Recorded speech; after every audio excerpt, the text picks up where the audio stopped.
Good morning. This is Rosemary, and welcome to the Lightwalker's Path, Grow Your Spirit with Rosemary DeTrolio. And I'm your host and your guide. This is a place to find your soul's purpose, find enlightened conversation, and meet inspirational guests like today's guest, Jamil Sayed, and his website, jamilsayed.com. And I'm excited to speak to him because he's a doctor of naturopathic medicine. He does neuro linguistic programming and hypnotherapy.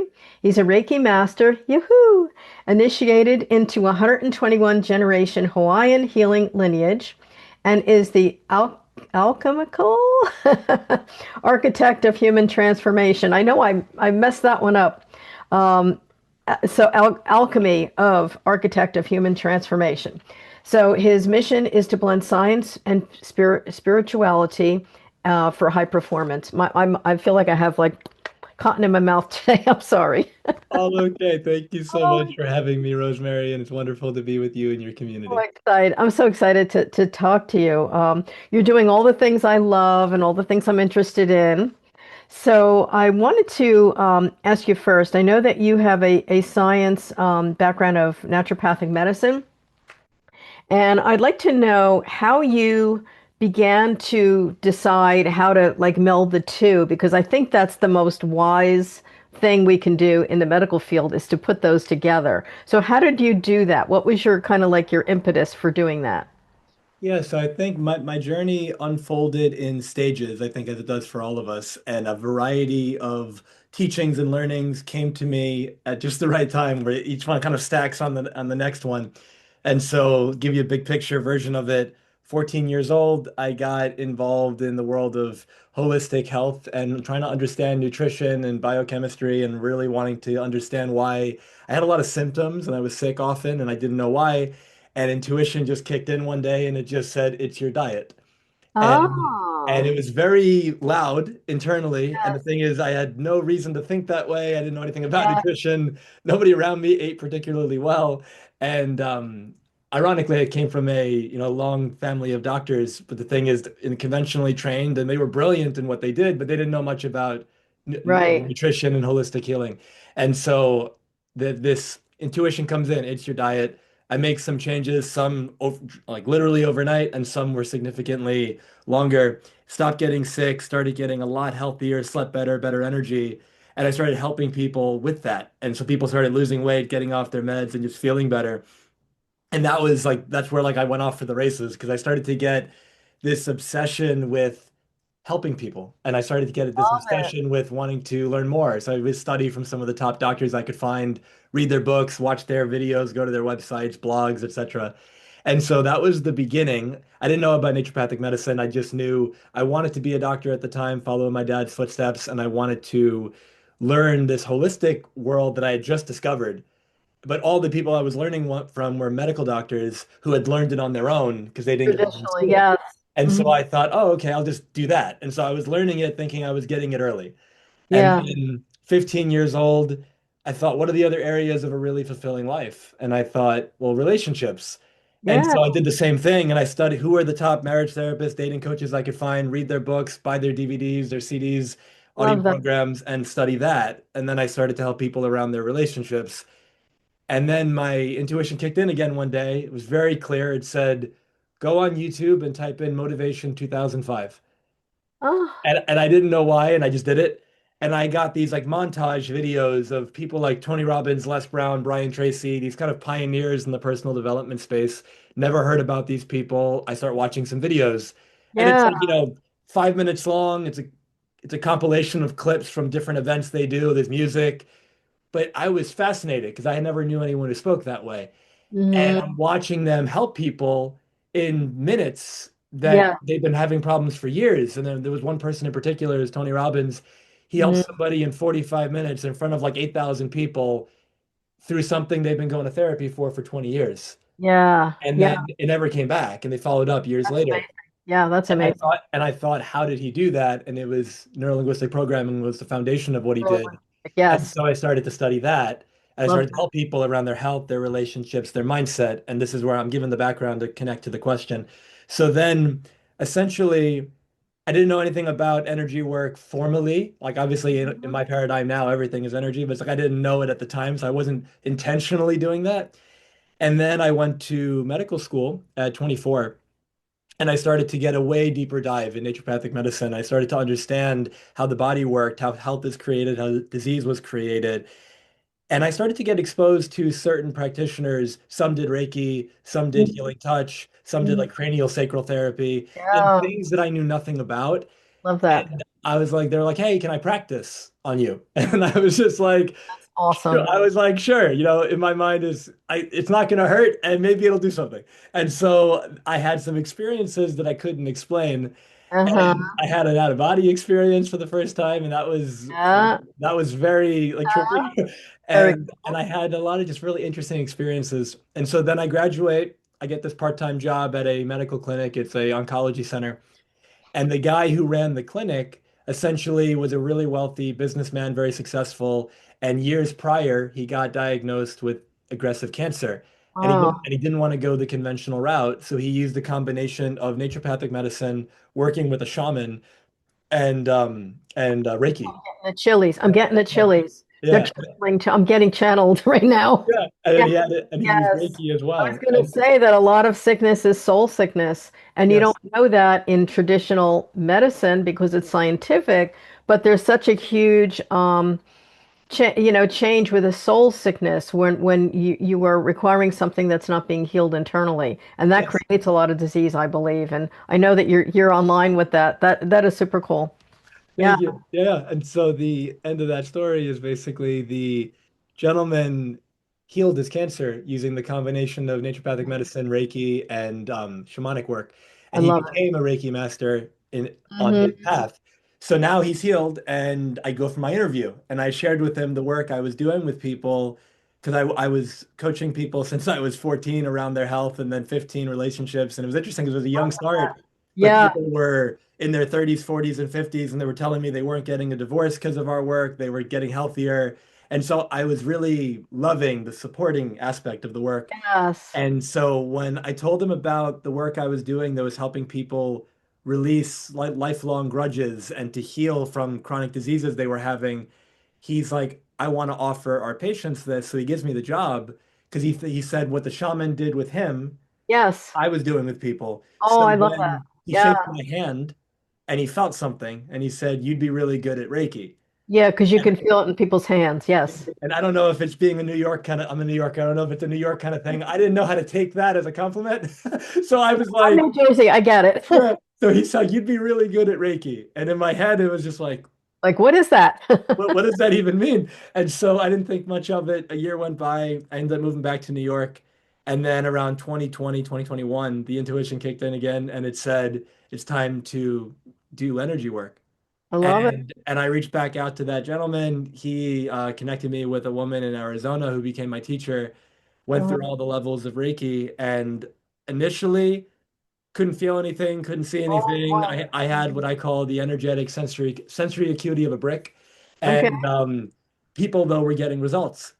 Yeah. People were having lifelong pain that was going away in 40 minutes. And I sat there going, they were feeling heat coming out of my hands and they were feeling all this That's stuff. I right. couldn't notice anything. And so I started to do additional research on it, and I wanted to understand as much as I could the science of it Yes. Yes. because there's a part of me that was really skeptical, That's and what I was felt like blocking you, that though. was, Yeah. and I That felt that like was the that was, block. yeah, and I felt like that was getting in the way. Yes. So I started to study more, and then I started to broaden from Reiki to something called Ho'omana, which is a Hawaiian form of energy work that I've trained in. And they both have supported me so much, and the Hawaiian form really woke my system up. And so I started to be able Love to that. feel it. I started to be able to see it. Your lineage. That's Yeah. right. And then when I started to bring it all together, now I look at it as not separate.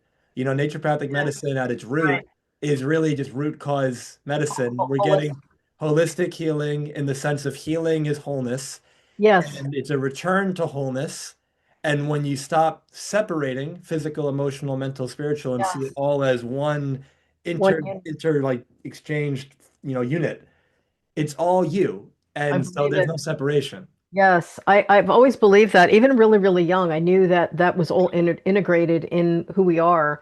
The other thing I want to ask you about, I know you do, and we're going to come back to some of those other things, but if you were to explain in a sentence, neuro-linguistic programming, is that the eye movement thing? Is that EDMR? Is that something else? Is that the way you speak? Is that thoughts? So how would you explain it to someone who has no idea what that is? Like Yeah, a yeah. sentence Yeah, or EMDR is something very different. That's the eye okay. one you're talking about. Yeah. Yep. EMDR is something about reprocessing memory Right. and kind of Okay. shifting the emotions and things of that nature. Okay. Neuro-linguistic programming, I like to put it simply, it's the study of like the user's manual of the mind. And Okay. so it's understanding how are we creating our experience internally Got that's it. creating the results that we have. And by understanding that, we can alter the quote unquote programming, the conditioning, shift how you relate to life. Your Right. experience changes and your results change. So it's like the program you get before the age of 3 that's subconscious, right? Is that what you're talking about? Like Yeah, this but it could also be after. But yeah, driving the program. A lot of times I say it's like going into the old program and pulling it out and replacing it with something that is more movement forward. You yeah. know, and a lot of beliefs, right? Old beliefs stuck in there that you got to get rid of. Yeah, like one way of being like one of the foundational pillars of neurolinguistic programming is something called modeling. Yeah. Modeling is something every single person does, whether they realize it or not. And Yeah. modeling is saying, look at anybody in the world who's got a result that you want. Yep. If you looked at that person and you got really granular about it and you said, What what are they? actions did they take? What Yep. actions did they not take? What Yep. was their motivation? What was their thought process? What was the recipe? Everything that possibly went into it. And if you mimic that as close as possible, you will likely create a similar result. But somebody, for example, who lives in fear is following a recipe. That's right. Somebody who lives in love and gratitude follows a recipe. Somebody who's a multi-billionaire follows a recipe. And Right. somebody Right. who's financially broke follows a recipe. Love And that. when you can see the recipe, somebody who heals follows a Yeah. recipe, and somebody who stays sick follows a recipe, but we're often unconscious of the recipe. Right, that's right. And you got to have a good recipe or you get a crummy cake. So Exactly. absolutely. It's funny because you mentioned the word modeling. We do that. I was a teacher for many, many years. And one of the things that they talk about is modeling the things for the children that you want them to kind of replicate and understand. So it's very similar when you said that. I'm like, yeah, I get that. We used to do that. Yes. I love that. And I also love that, with the healing aspect that you brought in is your Hawaiian heritage, right? Or No, so the healing. heritage is something that I'm Spanish and Arabic, and so as a Okay. I, culture, I thought you and were so I that. have a yeah, Okay. so I have a healing lineage on my mother's side from Puerto Rico, and Okay. then on the Hawaiian side is something that I was initiated into. Love that. Love that. So when you did the Hawaiian healing, what was similar to, I would say Reiki because that's what I understand, but what was the one core that you understood between the two that was the thread? Like, was Mhm. it that our unconscious programming blocks us, or was it that energy flows in both situations? What was it that you saw was like that link So I think the link of all energy practice is intention. And into? so I've studied pranic healing, I've studied Reiki, I've studied Yeah. Homana, I've been familiar with other forms of energy healing. They'll use different symbols, they'll use different chants, they'll use different bunch of things, but because they all work, they're all relying on the same underlying principles. They just call it Yours. different things. Yeah. So for example, if I may share a quick story, Sure. one of my teachers tells a story of there was a Native American man who was a chief, and he came to him, and this is my teacher in Hawaii, and he said, we have kind of residual remnants of the practices that our ancestors have passed down, Hmm. but a lot of it has been lost or destroyed. And so we don't have the energy. We don't have the mana, which is like the Hawaiian word. We Yeah. don't have the energy. We don't have the mana. We don't have the chi, the prana, etc. So it's like we have practices, but the practices feel dead. And the guy's like, can you help us bring that back in? And he helps them reconnect to, their Right. lineage. Of course. Yeah. And then at one point, this tribe is known for having this energy they can direct, that can clear a space. Hmm. And in Hawaii, in the Hawaiian lineage I've been initiated into, there's many energies. One of them can be used for that. So the teacher goes, "Oh, that's really interesting. Would you mind flowing that to me so I can feel it?" So the guy flows it, and he has a certain name for it. It's a Native American name, and it's got a certain, visual to it. But my teacher feels it, and he goes, "That feels exactly the same as the energy I use to clear spaces. So then the guy goes, "Can I feel what you've got?" And so he directs that energy and the quality of it. The guy goes, "This is the same. It's just a different label." And Yeah, so different name, different yeah. label. Yeah. Yeah. Yeah. So like if you go around the world as an example, cultures will talk about the elements Yes. and fire, air, water, earth, and ether or space. And they'll be symbolized in different ways. And so Mhm. in some places the fire element is a circle that's like a yellow orange color. It's not, Right. it's not rocket science to see why, because it's the sun. Yeah. Yeah, yeah, But yeah. in Hawaii, it's a red triangle because it's volcanoes, Oh, right? I love But yeah, that. but the Really. idea is that it's not, the symbol is not what matters Yes, because it's the intention of it. yeah, in NLP, one of the tenets is the map is not the territory. What you call something isn't what it is. Right, And that's right. so if you're Native American, you might call Source Great Spirit. Great If you're spirit, if you're grandfather. if you're a Christian, a Muslim, a Jewish person, you Yeah, might call it God. right. If you're Buddhist, you might just say consciousness. That's right. But whatever we're going It's to all the call same. it, different Yeah. labels for the same thing. My whole thing is I really believe that, this great energy that we're all connected with has different ways to find it for different groups of people, but it's the same energy and it's in all living things and everything is made of this energy. So that we're all connected and I guess the trick of it is we all think we're separate, but we're not. So when you feel, you realize that we're all soul, we're all connected to everybody else, you can't believe in war, you can't believe in hurting anybody because we're all connected. There's a quote that I learned from a teacher of mine years ago. When I don't know who I am, I help you. When I know who I am you. Oh, that's cool. Like that. That's awesome. Okay.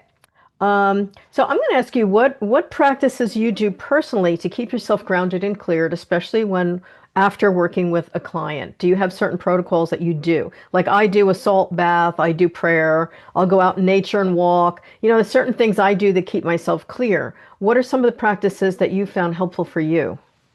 Yeah, so there is there's a bunch, and I'm gonna answer it in two different ways. So there's doing and there's being. Mm-hmm. Doing in my paradigm would be actions, it's practices, and Right. then being is how am I showing up and with what lens am I viewing reality? Love Both that. are going to impact how grounded a person is. So Hmm. if somebody, for example, is being anxious, Right. then they're going to experience anxiety, Society. Yeah. and the doing might help, but because they're being anxious while they do it, it's not really going to make much of a difference. And so in that way, for me, the doing side of it, Yes. after every client and in the evening, I do a practice called Ho'oponopono. Oh, I know Um, that one. Yes. the I love thing that I can't remember it goes, but yeah, I'm familiar with that. Yeah, so there's two aspects of this practice. So Ho'oponopono is a Hawaiian forgiveness practice.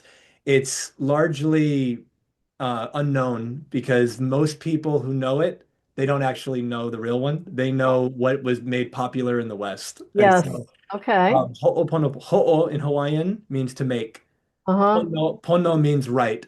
And Mhm. not right as in like right and wrong, but right as in like Right I'm action. Yeah. right action, but like I'm good, Right you're feeling. good. Like so pono, when you double up on a word, it's a combination of to make right within and without, and Yeah. also to make like doubly right, exponentially right. Yeah. Above And the idea below. is that the in the 80s, the pioneers in the personal development space went to Hawaii and they learned about Ho'oponopono and they were like, this is incredible. But then they thought this is far too intense for the average Westerner.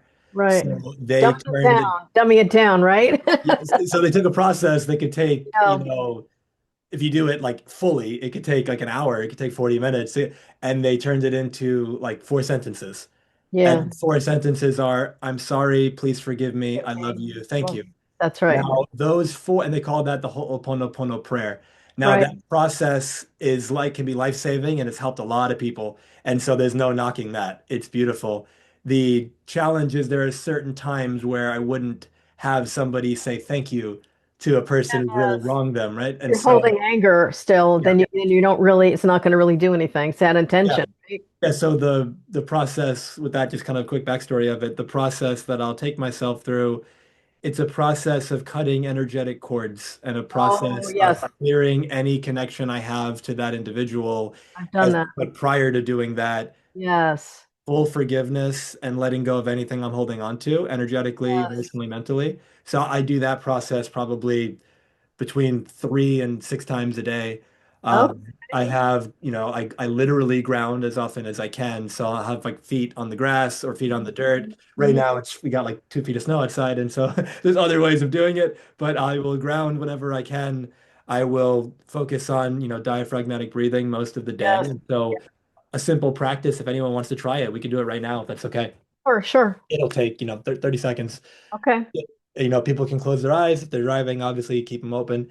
And it's really simple. You're going to breathe in through your nose for, let's say, 4 seconds, and you breathe out through your mouth for 8. And when you breathe out for 8, make it slow, long, and just accentuate that.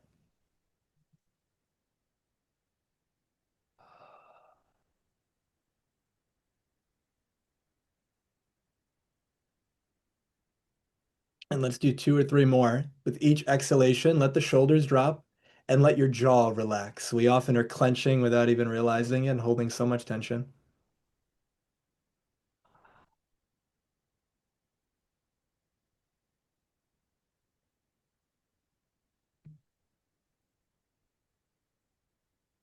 Let's do one more.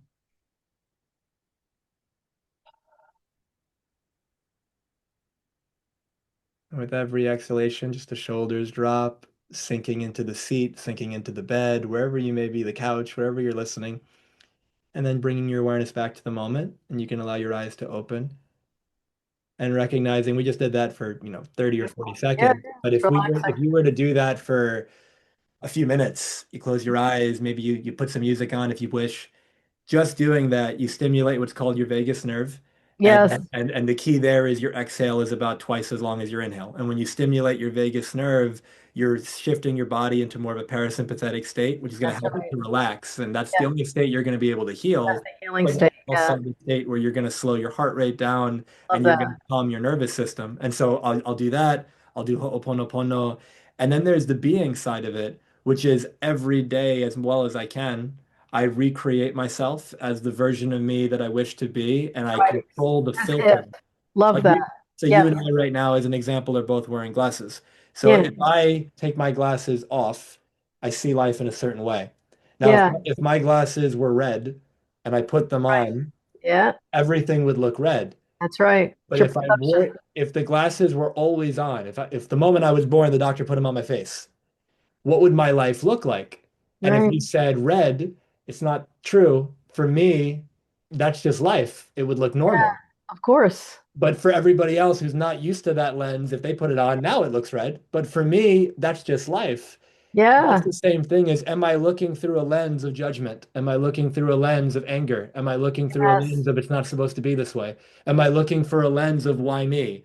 Am I looking through a Mhm. disempowered lens? And if I do that, Perception's everything. I always say that when you're a negative thinking person, you're looking through dirty glasses all the time, and you don't know that it's beautifully clear. Or like if you have a glass of water and you drop junk in it, it'll go to the bottom, and if you swirl it around, all you see is cloudy water. yeah, But when you let it settle, then you'll see that it's really clear water again. yeah. So, I've done a lot of the same things, and I like the cord cutting. I do that a lot with clients. I teach them how to do it, and I've also done it personally myself to clear it. And the one thing I learned, and you probably know this, but maybe our listeners don't, whenever you clear cords, they can reform if you're obsessing over them, and also you have to fill them back with light. Because if you just remove it, it's like a vacuum. You got to fill it yourself back with light and energy and vibration to keep yourself clear, and then you kind of check where they are. I find a lot of people get them in the heart center and solar plexus, and sometimes back here, past life or, connection. But Yeah, in the Hawaiian lineage, they call that area in the back of the neck I believe it's Honu, and the word basically signifies that is the point where the spirit enters the system. yes, it's we call it the sacred cross in Reiki. So that's the area where, like, if you're doing a quick session on someone, I'll hit this area first and then do a quick session. If I'm doing like chair Reiki out in public or something, or if someone slams their knee, you go there and then you work on the part that hurts. But yeah, it's cool. I had an interesting thing when my father passed. My mother didn't have a priest in because she was very much in denial that he was going to go. And what I did was I closed up his chakra system, and I felt his soul leave from up here. And I actually saw the white around him, and I saw it just like leave. And then the body was just like a casing. It was the strangest thing to see. But yeah, it's an amazing journey, let me tell you. Yeah, that's so Yeah. beautiful. So I have a question about some of the things that you experience. So I too have had a lot of crazy experiences, and especially through working with energy and seeing things and getting information channeled like you did, where you get like an insight. So you said that you had some odd things. I want to know, like, have you had any experience where you connected with either the divine realm, spirit guide that you were aware of? Did that happen through your practicing the spiritual things, or did it come through dreams? How did spirit like get to you? Besides, I know that they channeled and they had you set up, but that's something else. Yeah, yeah. So it's a unique, interesting question. So I'll answer it this way. So first, I don't make a distinction between, let's say, some people say, I'm just not spiritual. Yeah. And to me, Okay. it's like, well, everything is spiritual Yeah. because spirit matter is just condensed or crystallized spirit. And Yeah. so if somebody, it's like there's a book that I really enjoy called Conversations with God.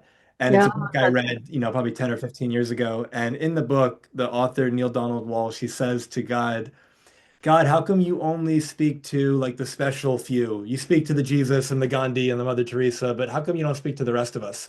And God says, it's not a question of whether or not I speak to you, it's whether or not you're listening. That's And right. I love God that. said, I speak to all of you all of the time. It's just that words are my least used form of communication because you're bound to misunderstand me. I love that. And so the idea that I was receiving, quote unquote, communication my entire life, Yeah. but I wrote it off as coincidence, or I didn't think anything of it, or I thought, oh no, that was crazy, or that was nothing. And it wasn't until certain key moments in my life that listening to that intuition completely changed the trajectory of my life.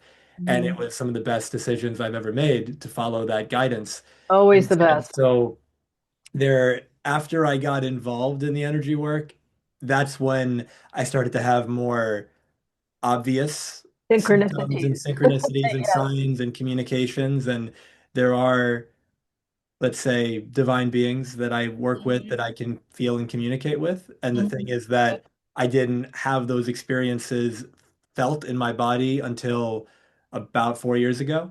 But when Mhm. I did start to have that, it's night and day different. Powerful. It's powerful. Yeah. And so it's like with that in mind, yeah, I'll pause there. I think I answered I that. love, I love, I absolutely love that. I had the first one I had got was 1993 when Uriel came in and actually stood behind me, and my whole body went shh, and I felt the heat. And right after that, I started channeling. So I channel directly, the angel realm and guides and things, mostly angels, and I do that for clients as well. But that's been amazing, and I find whenever you follow your intuitive guidance, it's 100% right. But the minute you say, oh no," and you try to override it, you'll get kicked in the tush. So I've learned it again and again. I'm like, I have to follow that all the time because that's my best and smartest information. Even though I really love, thinking and researching and all the degrees and stuff, that's not where the wisdom is. It's in the heart center and in the divine connection, is what I believe. Yeah, yeah, I love that. And I use this metaphor of imagine a horse and it's got its blinders on because it's racing. Uh-huh. Our conscious mind, our ego, is like the horse with the blinders, where you can Yeah. only see what's right in front of you. Or the And mule. so, yeah. And so because you only see what's right in front of you, you're looking at life and you don't like what you see. And you're saying, it's not supposed to be this way. This Yeah. isn't fair. Like, why me? Why this? I Why mean, that? Like, yeah, what's wrong with me? But your spirit has the 30,000-foot view with no blinders and sees the whole thing at once. And it says, absolutely. keep going. It's all going to make sense. And the Yes. thing is, that doesn't mean it's easy. That doesn't mean there's no challenges. But the thing is, think about a movie. Imagine there's a movie, the best movie you've ever seen in your life. And Mm, maybe it took you on the full emotional experience. You laughed, you cried, you were excited, edge of your seat, you got frightened, all of it. And at the end of the movie, you thought, that's the best movie I've ever seen. yeah. And now imagine what's different on the 100th time you watch that movie if you watched it once a day. Yeah. On the 100th time, it lost all surprise. You're not really, Yeah. and there's no fear. You're not really probably laughing anymore. And I go, how was the movie? Was it as good as the first time? And it's like, no. Well, Yeah. why? Because you knew exactly what was going to happen, when it was going to happen, all these kind of Yeah. things. And so life is like that in the sense that before you incarnate, you forget who you are and you forget Yes. everything. Otherwise, you're not Thank going to God. have a life experience. Thank God we do. And I think a lot of it is really grace because if you don't know like this dumb things that you might have done in a past life, those become lessons, but it's easier when you don't have that guilt of like, oh, I might have done this or that because the lessons come in. And I always say, always get the school dreams before a life lesson comes in. And if I'm in college, I'm like, oh boy, they're going to send me a big one next, and then you learn from it. And the way I've always been able to shift is if you learn the lesson from everything you've gone through, then you are in the power position to move yourself forward. But if you keep being in victim mode, like you were saying, with those blinders on, you will always stay stuck. So that's why, I love having people like you on, and I love, gathering together my healers because we are the life shifters and the light workers that help people remember the true nature of who they are. We're not just this, we're not just this problem we have. We are light beings stuck in this body just to learn lessons for now. And that's always been my thought. I also wanted to ask you about Transformation Starts Today, which is you host this. Can you tell me what that is? Yeah, that's my podcast. And so it's a podcast show that I created about 4 years ago. And it was a really beautiful experience to just have people, just like you and I are doing, have conversations, but it's around all different types of life. And so I've had people on there in business, in relationships. I've had doctors talking about health. I've had energy workers. I've had yoga teachers. And each conversation is just a back and forth essentially about life, about the lessons they've learned, about how our guests can help, the Mhm. community, whoever is listening, to create, the greatest life for them. And the idea is that I named the show this way intentionally. I found that most people's favorite day to change their life is tomorrow, and that's why they stay stuck. But I if love that. That's it. transformation starts today, Right now. it starts right now. And so it's like, what are you willing to do now? Because I Yeah. tell people the present moment is always pregnant with the next moment. If you want a better tomorrow, you have to have a better today. And if you That's want a better today, you need a better now. And if you want a better now, you shift first. You don't wait for life to You shift. don't wait because you then you'll always be waiting for for the other for that magical someday which never happens. Well, Yeah. yes, imagine like for everyone listening, because they can relate to this, imagine you go into the bathroom and let's say there's a mirror and you look at the mirror and you frown Mm-hmm. and you hold the frown with as much intensity as you can. And you're looking at the reflection frowning. And as you're frowning, you're yelling at the reflection to smile. Mm-hmm. The reflection will never smile unless it's one of those weird horror movies, right? The reflection will never smile. But Yeah. the moment you smile, it has to smile because the reflection is a reflection of you. Yeah. And the thing is, the external reality is also a reflection of you.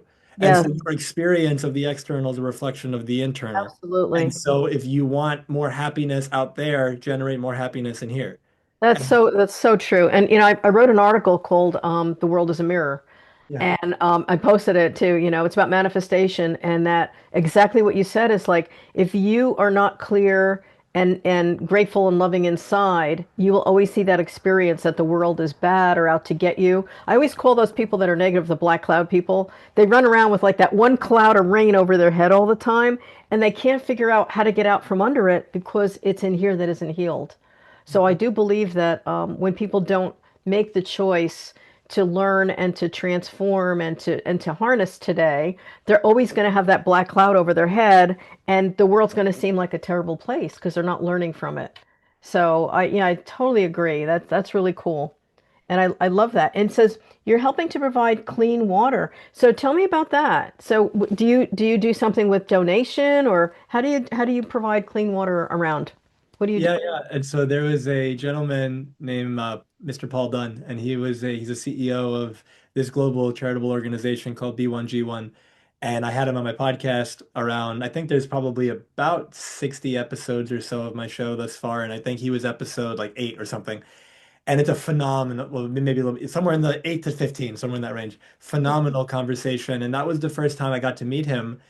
And we connected, and I really fell in love with his story and his organization. And they do this global charity work around the world in a variety of ways. And I started to partner with them via my business to make a positive impact in the world. And in the beginning, I did it in seemingly random ways of whatever really resonated. So one day it's like I'm gonna give 3 kids eyesight back because we're gonna pay for their lens surgery or Oh, something. that's And beautiful. then another day it's like, there's gonna be a bunch of dogs that don't have homes and we're gonna give them food. And then Mhm. another one is we're gonna plant 1,000 trees, and another one's gonna be this. And so in the beginning it was kind of what did that feel like today? Yeah. And then I started to say, I want to create a goal around this. And so I had several goals. One of them was to provide 1 million people with water. And so it took about 2 years, a year and a half, and then we made it happen. And it was really beautiful to just know that I forgot the exact number, but there are millions of people every day that die of, or Yeah. maybe not every day, but every year that die. Every year, there's millions of people who die of dehydration.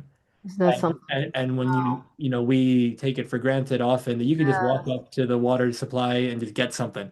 Yeah. And, most of the listeners right now are not in a position where they have to walk to a well 4 miles away to get Exactly. water and then Yeah. spill half of it on the way back. Isn't that amazing? And so it's like providing clean water to just help people. That Hmm. was just one thing that was a passion of mine. And I'm grateful to say that my Oh, clients and I came together and made that happen. I'm sure you probably know the work of Dr. Emoto, the Japanese scientist. I actually met him in New Jersey. Oh, amazing. I have a book signed by him. He was so amazing. But he talked about like the blessing the water. So like whenever you hold the water, I was like, thank you, water. You give it a little blessing like I do with my food because I believe it energizes it, and you're thanking what you have. It's just a form of gratitude that I try to build into my day. Yeah, if I can speak to that. So for our listeners to be with, so this gentleman, if you don't know who he was a Japanese PhD. Hmm. He might still be alive, I don't remember, but He's not. He's he's not. not. No. Mm-mm. So in his book, he basically outlines and shows you the photos where they took water from a variety of sources. It could be tap water, it could be spring water, it could be a stagnant lake, it could be any of it, a pond, whatever. And they took all this water and they did experiments on it where they Hmm. would freeze it, and prior to freezing it, they would speak over it and they would speak certain prayers or they would Yes. curse at it or they would, positive and negative basically. Right. And once they froze it, they allow it to thaw. And out, as it's thawing, it's under the microscope and they Yeah. can look at the crystal structure of the ice. And Yes. all of the ones that were quote unquote negative were distorted and the geometry was all broken up and it looked nasty. And all the ones that were blessed, essentially, for lack of a better word, they were pristine and beautiful in the most incredible shapes. Yes. But then if you took the water that was broken up and no structure and loved it and blessed it and then looked at it, it was You perfect change. again. I love it. So now keep that in mind with the question you asked me earlier. How can you ground? How can you live from love? How can you live from blessing, gratitude, and light? Your body is mostly water. And Mm-hmm. so as you speak over yourself, you cast spells over your life. And so think about it. Yeah. How do you create a word? You spell it. Abracadabra. Exactly. What you speak, shall it be. Yeah, and so I cast spells over my body and my life based on how I speak about it. And every cell is basically listening to Yeah. your intention, listening to the Yeah. thoughts that you give most energy and focus to, Uh-huh. and to the words you speak. And that will influence. Very If, important. if anyone wants to go on YouTube, you type in cymatics. And Cymatics, yes. My yeah, girlfriend's big into that. She's a sound healer. And yes, yeah. And together, so so you'll see these thing. videos of Yes. a plate of water or a plate Yeah. of sand or sugar. Vibrating. Yeah, and they'll Uh, push a certain frequency through it, and these geometric patterns show up.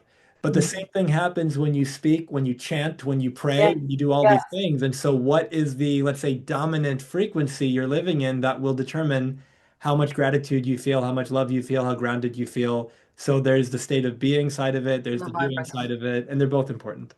Yes, I love that. Oh, so interesting. Okay, so we're coming up to the end of my show. So I want to again say how people could reach you. And it is jamilsayedge.com. Did I say it correctly? You said it perfectly. Okay, and I'm Rosemary DeTrolio, and my website is above. And I do hope we get people that subscribe and people that will find both you and I for anything that they need. They can, be a fly on the wall and listen and pop back with us. And I so appreciate you being here today. You're a delight. And I hope people check you out and check your business out. And for me, I hope people look at my workshop sessions and my books on Amazon. So thank you so much for the gift of your time. Thank you for having me, and thank you to our listeners for just your attention, your time, your energy. Really appreciate it, and just happy holidays. I think it's going to come out in January, you said, but either way, I hope Yeah, your new year is off to a great start, and just thank sending you all love. thank you. I'm just gonna